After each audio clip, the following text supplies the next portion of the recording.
Okay, let's talk about one of the biggest purchases most of us will ever make, a car. Now, we usually see it as just a way to get from A to B, right?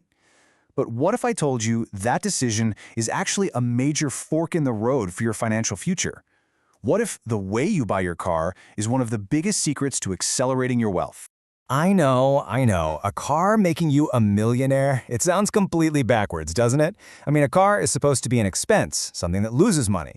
But a simple, single shift in how you approach this one purchase can unlock a path to some really serious wealth. And the math behind it? It's shockingly powerful. So to see how this works, let's meet two people. Over here, we've got new car Neil. He wants that brand new shine, that new car smell, so he drives off the lot in a $45,000 sedan. And on the other side, we have CPO Chloe. Now, she wants the exact same car, but she's smart about it. She buys a 3-year-old certified pre-owned version for $30,000. That's an instant $15,000 difference in their bank accounts right from day one. And that $15,000, it's not just a discount. It is, as you see here, a critical fork in the road. This one choice, made on one afternoon, sends Neil and Chloe down two completely different financial highways. And as we're about to see, the gap between them, well, it's only going to get wider. So, what's really going on here? What's the real villain of the story? It's not the engine, it's not the features, it's not the trim package. No, the single most powerful financial force at play is a silent wealth killer that almost everybody ignores: depreciation. The best way to think about it is like this. Neil is basically paying a new car smell tax.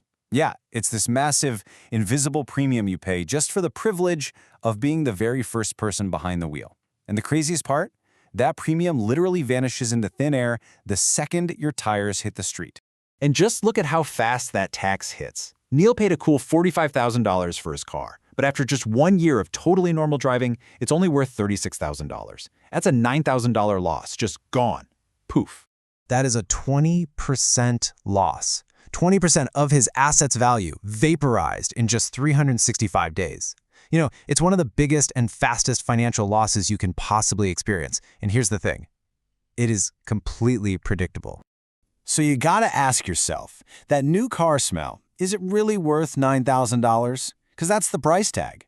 Chloe, on the other hand, she cleverly lets the first owner pay that absurd price for her. So what does Chloe do with that cash? Well, she didn't just save $15,000. She's smarter than that. She recognized it for what it really was: seed money, the starting capital for something so much bigger. And this brings us to a really crucial idea in economics: opportunity cost. See, the real cost of Neil's brand new car isn't just the higher sticker price. It's the potential future growth he totally gave up. It's all the money that his extra 15 grand could have turned into. You know, Chloe's plan is absolutely brilliant because it's so simple. Step 1, buy the gently used car. Let somebody else take that massive depreciation hit. Step 2, immediately bank that $15,000 difference. And then step 3, and this is the absolute game changer, invest it. Put all of that money to work in a simple, low-cost index fund and just let it be. Okay, now we get to the really fun part. We get to see the magic happen. We're going to fast forward and watch how this one single decision doesn't just create a one-time difference, it creates a constantly widening gap between their financial lives. Just look at what happens here. Assuming a pretty standard 8% return from the market, Chloe's initial 15 grand just starts to grow and grow and grow. After 10 years, it's more than doubled to 32 grand. After 20 years, it's $70,000. And after 30 years, that one simple decision has blossomed into $150,000. Let's just pause and check in at that 10-year mark. Neil's car, which cost him 45 grand, is now worth maybe 12. Chloe's is worth about 8, so their cars are pretty similar in value. But here's the kicker. Look at that second row. Neil has $0 in investments from this decision. Chloe has $32,000 in a growing asset.